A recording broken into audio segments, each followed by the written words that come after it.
Welcome to the Save Childhood podcast with Jennifer McCarville. Because childhood has changed, but children have not. Hey everyone, welcome to the Save Childhood podcast. I'm Jennifer McCarville. And I'm Nicole Dugan, and we are so happy to be here today to talk all things chickens. Yay! And that might be a surprising topic, but the reason why we're here today to talk about that is this is the time of year at our school, Marvelously Made, where we hatch chickens with the children. Yes. And so how many years have you been doing this? I have been hatching chickens for many years with children, in the 30 plus years I worked with children, but at Marvelously Made, we have hatched chickens every year for the last 15 years. Wow. So that's a lot of experiences. So whether you are just starting your journey and are interested in it, or whether you've been hatching chickens for 3, 4, 5 years, there is still something to learn here today. Or whether you've been hatching them for a long time and you just love to talk about chickens. Hatching chickens. I Yes. mean, it's just a thing that so many people love. Now, I remember back when we first moved to this location, one thing that was really important to you was that the children see different varieties of chickens. Yeah. Tell us about that. So I think it is really important. When I was growing up, I thought that all chickens were white. Right, Like the leghorn chicken is what that one's called, that common layer. People love the leghorn chicken because it lays really well. And so it's what I thought all chickens look like. And I want the children to know that we want to widen the world for children, right? Not overwhelm them, especially as they're younger, but widen. And so I wanted them to see that chickens come in a lot of different varieties. Right. So that was important. Yeah. Right. And you did that. That was the first time I learned that chickens have different Was colored it? feathers and lengths of yes. Yeah, so and cool. we have ones with curly feathers and straight feathers, and we've, had a variety. But it was when we moved to the current location because we weren't able to keep chickens at our previous location, our original location. But now in our permanent location here, we are able to. It's the first thing we did. So what do you look for, whether it's at your house or versus at school or a classroom setting? What types of chickens do you recommend? So in the classroom, if you're going to have it in a school setting, I do recommend bantams. That means small chickens. They're just like their larger versions, but they are just smaller, and that proportion to the children is really important to me. In the classroom setting, as pets, etc. At home, if you are thinking about having chickens at home, I look for chickens for my home flock that are very friendly, that will be decent egg layers because we eat the eggs, and that also have a variety of colors of the eggs because that's just fun. That is fun. Yeah, all eggs taste the same. It has nothing to do with that, but there's just something really sweet about collecting eggs and having blue ones and green ones and brown ones and white ones, of course. So, speaking of collecting eggs, when you gather the eggs, do they need to go right in the refrigerator? No, they don't. So there's this coating on eggs that you don't want to wipe off and you don't want to wash off that protects them so they can actually sit out on your counter until you're ready to eat them. If you want to refrigerate them, then you wash that coating off. You do wash the eggs and then put them in your refrigerator. So good to know. Yeah, you also want to keep your coop relatively clean because there's going to be poop and there's going to be other kinds of bedding on them and things like that, so you want to keep it clean so that those eggs don't really need to be washed ideally. So you can just leave them on your counter until you're ready to eat them, and they last a really long time. I can't tell you how long, so you'd have to look that up. Roosters or hens? Ooh, hens, because hens lay eggs, and we want them as layers at home. And but roosters are really important because they protect their girls. So, but roosters can be really aggressive. Now, we don't have a rooster at the school. Number one, it's too loud. Where we are in like a older historic area of our town, but there are people around, houses, other businesses, and we just wanted to be good neighbors. So we don't have roosters. The other reason is if they feel like they need to protect their girls, and the children are around, etc., I wanted to be extra cautious about that. However, I think it's pretty important to have a rooster in a home flock. If you're, a hobby farm or homesteading type situation, or you just love chickens. And there are a couple of reasons. They do protect the flock for sure. They also help with the pecking order of the chickens, the hens. So their pecking order is a real thing. And so if the girls are being ugly to each other or picking on one of them, the rooster kind of will deter them from doing that. And so that's really important as well. And of course, a rooster is going to fertilize eggs so that you can incubate them and grow your flock in that way if you want to. Or you're not, you also can allow your hens to sit on them. You can eliminate an incubator altogether. Some people do take them out and incubate them because they want to be in control of that process and know. But, ideally the hens and the roosters are just going to take care of it the way that it's designed to happen by God. Yeah. Okay, so let's say you are going to go the incubator route. Yep. What have you found is the best one or the best type to look for? So there are lots of incubators out there, and these are the things I would look for in an incubator. Okay. And then you can kind of look and see what fits your budget and, your preferences as well. But it's really important that you have an egg turner. If you don't have an egg turner in your incubator, then you have to rotate the eggs 3 times a day. Because that's part of what the mama hen does. And so you have to mark them on one side with an X and the other side with an O or what have you. And you have to keep track of actually physically rotating those eggs 3 times a day. So an egg turner simplifies things a lot. Absolutely. And also a fan. I like to have incubators that have fans in them because they're moving and circulating that air around the eggs. And I think that's really important as well. Another thing that we look for is the largest possible viewing area, because the children, there are many of them, and they want to see in. So you want to get an incubator that will have a large surface of viewing area as much as possible. And then last, for me, it's that it holds a lot of eggs, because really it is very hard to mimic nature.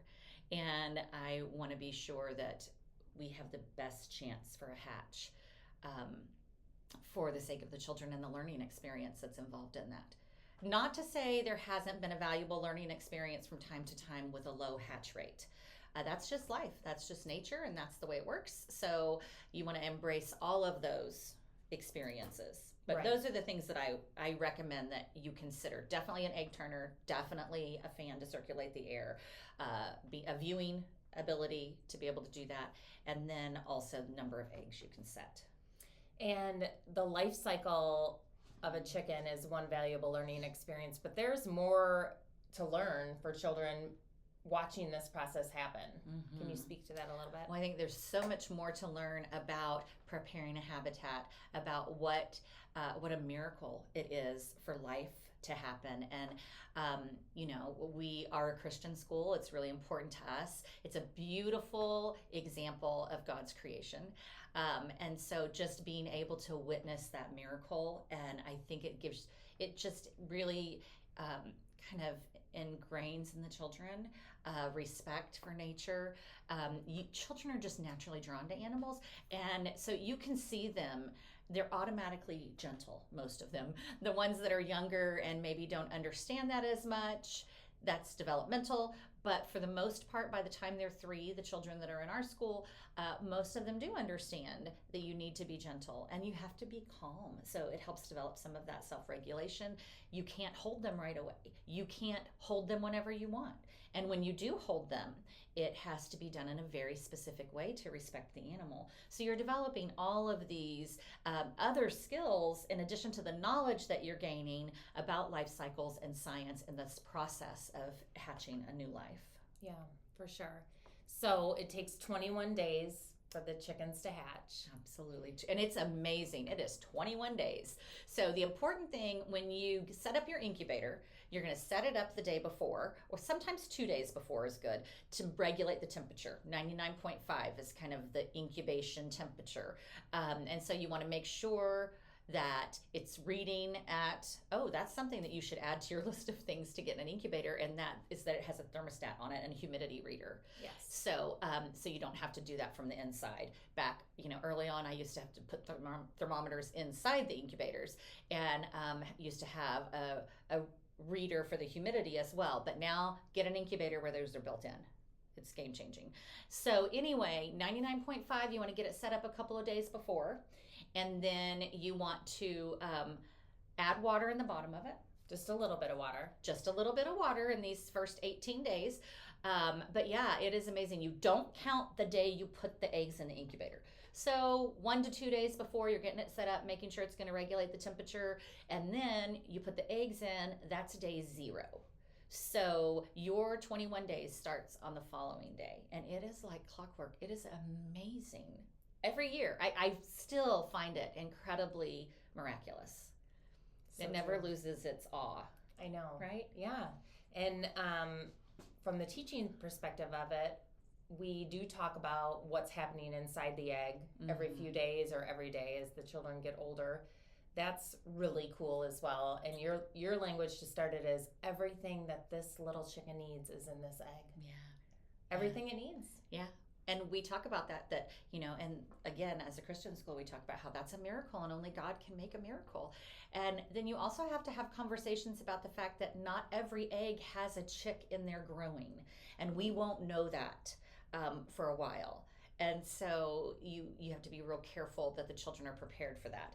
Another thing, especially the younger the children, it kind of freaks them out, some of them, to think that the eggs that they eat could have a chicken in them, and they can't quite reconcile that. So we do also tell them that these eggs are not like the eggs you buy at the grocery store. The eggs in the grocery store don't have any chickens in them. And that's absolutely true because they're in hatcheries and they don't have roosters. So you can assure them of that, because some of those deep thinkers will try to reconcile that and they can't, the younger ones. So those are some things that we share right from the beginning. What age do you think it's appropriate to throw in the vocabulary of fertilized eggs? Oh, I think that's a good question. I think if they ask, I would just say that these eggs are fertilized. Yeah, matter-of-factly. Very matter of fact. And then, of course, as they get older, they start to understand, how that fertilization happens. And I think that, you need to have a rooster in order to have chicks. And so I just think you answer their questions honestly, but also gently. And there's also a time, I suppose, we haven't had children too young to hear that answer ask the question. Yeah. But if ever they gave you a question in any scenario that you didn't feel they were ready for, I think it's okay to say, oh, you know what, that information, I'll share that with you later. Or I wonder, you just say, wonder with them. Like, that's a really good question. I wonder. And leave it at that. So around day 18, lock it down.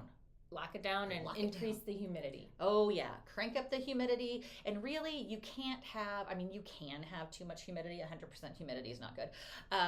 But you can't really discount the importance of that high humidity. So we buy sponges and we just saturate them and cut them into cubes, saturate them, put them all around the eggs.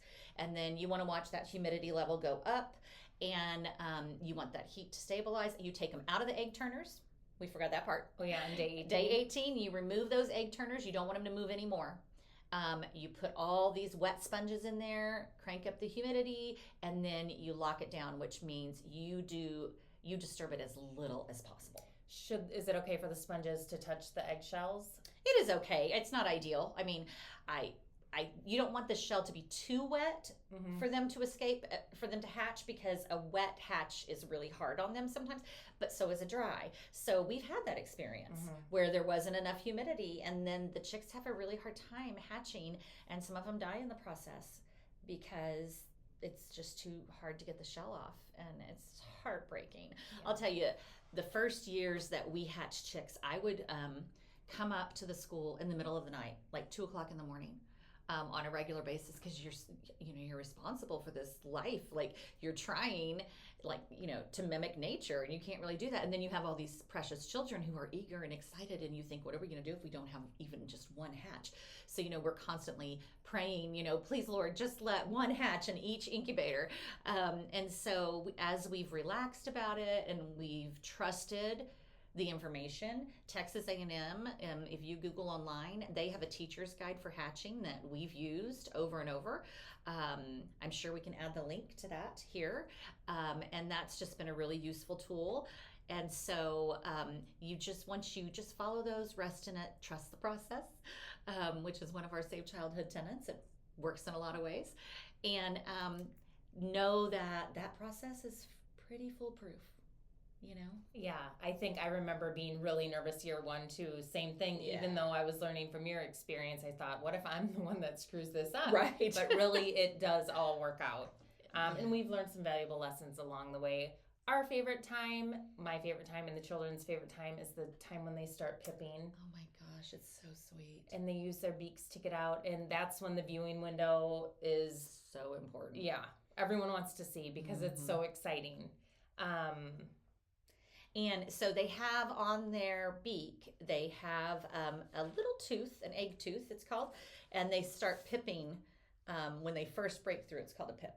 And so they start pipping, and then you'll see them rock back and forth, and you'll see them work so hard. And, you have all those conversations about it's really hard work. Like, they've got to work hard to break that shell. And, sometimes you wait all day during school and they still haven't hatched. And then it happens when you're gone and you come back, or, sometimes you come back the next day and they're still working on it. And so all of those things are such valuable lessons. But that pipping, and what else I love about it? You know what I'm going to say, I think, is that they talk to each other. Oh. It's like once they hatch, they go to the other eggs and they encourage them they talk to them and they chirp back from inside the egg. It's so precious. And when we say that to the children too, like, listen, they're cheering for the other ones to hatch. And then the children start cheering too to try to encourage it to hatch out of the egg. Oh, it's so precious. So precious. Yeah, it never gets old. So, okay, they've hatched. How long do you leave them in the incubator? Until their feathers are dry. And you're going to have a brooder. We finally, I felt like the year we figured this out, we were the most brilliant people on earth. So there are two things a few things, but the two main pieces of equipment you need once their feathers dry and you're going to take them out of the incubator, you put them in what's called a brooder, and it has to be warm. And so we finally got these pop-up play yards for animals. They have these pop-up play yards. They're kind of octagonal. And so when we put them away, you just fold them up and they're flat. And a vinyl material, they're easy to clean. Easy to clean, very important. And so we do these pop-up play yards. You put bedding in there. You get... You're going to also need a lamp that's going to be warm because the chicks still need to be warm as they're growing. They can't really regulate their body temperature for several days at least. You keep the light in there for quite a while. We leave it in there for a week or two. And so it's so sweet. We found these lights that are not, these heat lamps that are not lights. Heat lights are a fire hazard, and that always made me nervous. And also if the children touch them, and that's what we used for a long time. If the children touch them, of course, they can get burned and all of those things. So now there's this wonderful heating panel that you can adjust the height on, and we can also link that so you guys know exactly what we're talking about.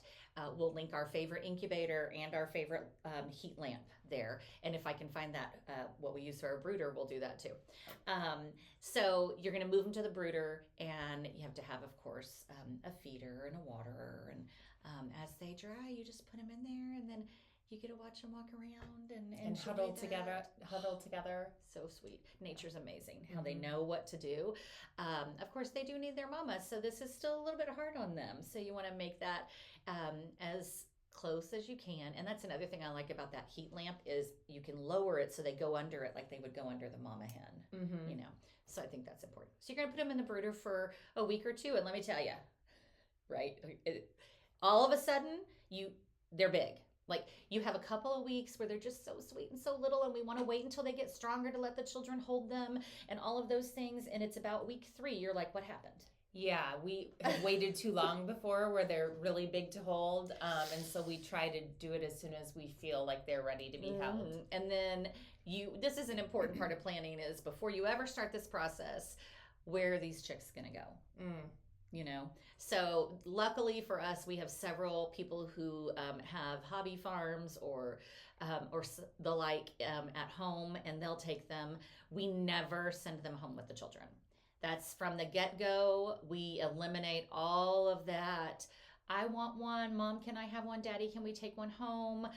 We tell the children right up front, nobody at school is going to have these chickens. Yep, they're already going back to the farm. They're going to a farm, and the people who gave us the eggs usually are the ones that will take the chickens back.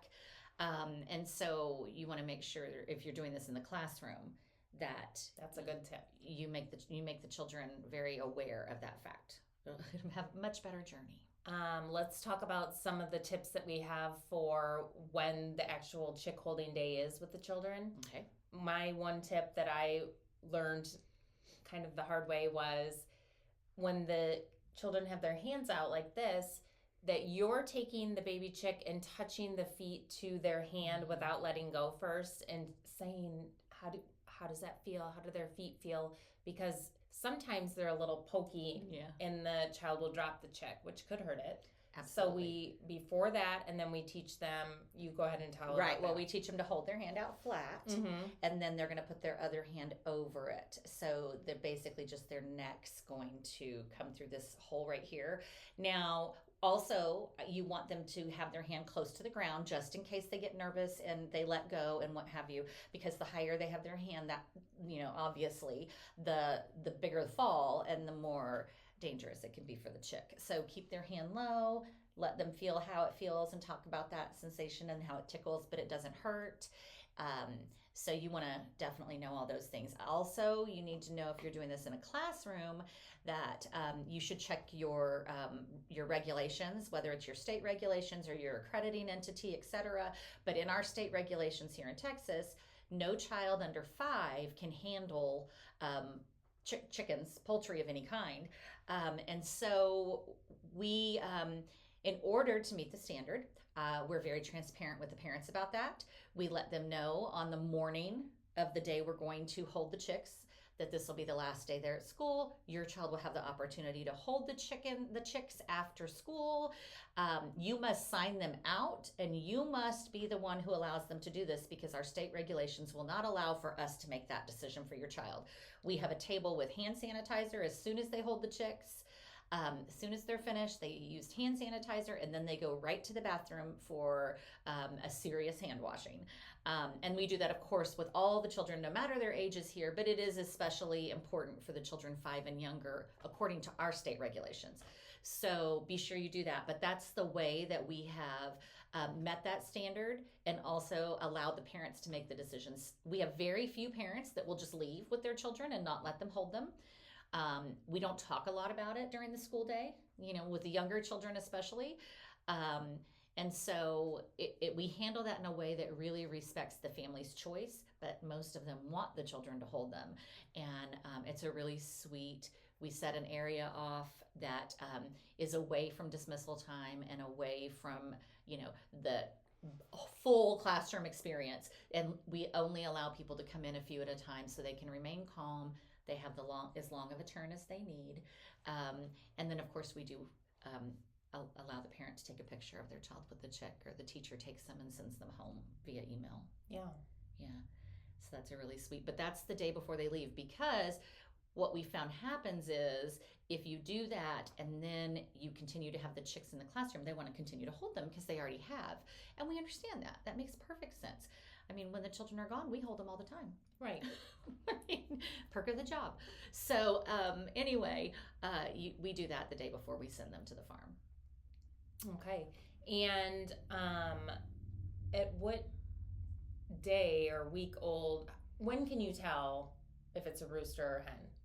Oh, well, we're not very good at that. Okay. We're not very good at that. But some of them, it depends. It has to do with how many layers of feathers they have. Okay. So until they've started to feather a little bit, because they have that sweet, like downy, fluffy feathers in the beginning.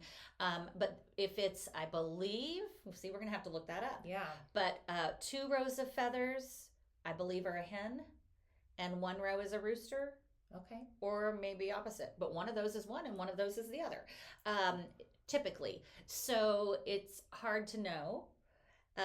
for us, that's not something that we've mastered really well, but we look it up every year and try to guess, but we never know. Yeah, and that's okay. And that's okay, because when they're going back to the farms, they usually Figure they it have a out way there. of handling that if they need to share a rooster with someone else or what have you. Now, as the children get older in our school, we have offered the experience of hatching ducklings. Yes.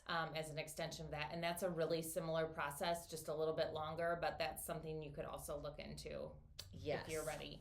Yes. Tell us the fun fact about the hen's earlobe. Okay, so you can actually tell what color egg the hen's gonna lay by the color of their earlobe. So if their earlobe is white, they're gonna lay a white egg. If it's not white, they'll lay an egg of a different color. Wow. It doesn't always match the colors of the eggs. It's not like you're gonna have like a blue earlobe and a green earlobe and a, Right. but it's white or colored. yeah. That's cool. And that's just kind of a fun. And there are just so many kinds of chickens, There are fluffy chickens, and then there are chickens that are more sleek, and there are chickens with curly feathers, and there are chickens with feathers on their feet. And so that variety is really sweet. Now, if you're hatching chicks to keep, if you're hatching chicks for at home, for a home flock, or for a school that you're going to keep, and you want really specific brands, you just Google online for hatcheries. There are hatcheries all over the United States, and wherever you are, I'm sure there's a hatchery. And so you can actually choose which eggs you want. They separate them out by breed, so you can go in and create your flock. And if you're looking for chicks to keep, I really recommend the Buff Orpington. So sweet and so friendly. That is a precious chicken. Polish chickens, they are friendly enough, but they are so fun because they look like Phyllis Diller, for those of you who are that old who know who Phyllis Diller is. But they have these feathers that stick up all around their face, and they're just kind of sassy, and they're fun and friendly. The Plymouth Rock is another one that's very, very friendly. And also, these chickens are the ones for our home flock, and they're decent or really good layers as well. So that's important. And there's a chick called an Easter egger, and it's actually a crossbreed. But the thing about the Easter egger is they're going to lay greenish or bluish eggs, and they're really pretty. And they lay pretty well. Again, another friendly breed, which is really important. A silky is a really sweet chicken too, and they're fluffy. And so those are the ones that I recommend for our flock. And you do need a rooster if possible. You can accommodate one because, like I said, they serve really good purposes for their girls, taking care of them and keeping them in line. That's right. So I'm sure you have more questions about chickens and the hatching process. Go ahead and leave those below. But that wraps it up for today's episode. If our discussion resonated with you, be sure to subscribe, comment, follow us on TikTok, Instagram, Facebook, like and subscribe below. This person who knows Phyllis Diller is thinking, we're on TikTok. Like, wow. Yeah, there we are. We're so hip or something. Yeah, we are. But and also be sure to check out savechildhood.org and our 14 tenets for saving childhood, because we know if we would all do these 14 things, and they're really not hard to do. They're just really important for us to hold on to save childhood for children. You can also register for our conference, and you get to come see the school and have some wonderful workshops and experiences. So that's happening in November of 2025. So be sure to check that, savechildhood.org. Yeah. So let's keep the conversation going. Leave us your comments. New episodes of the Save Childhood podcast launch every Tuesday at 6 a.m.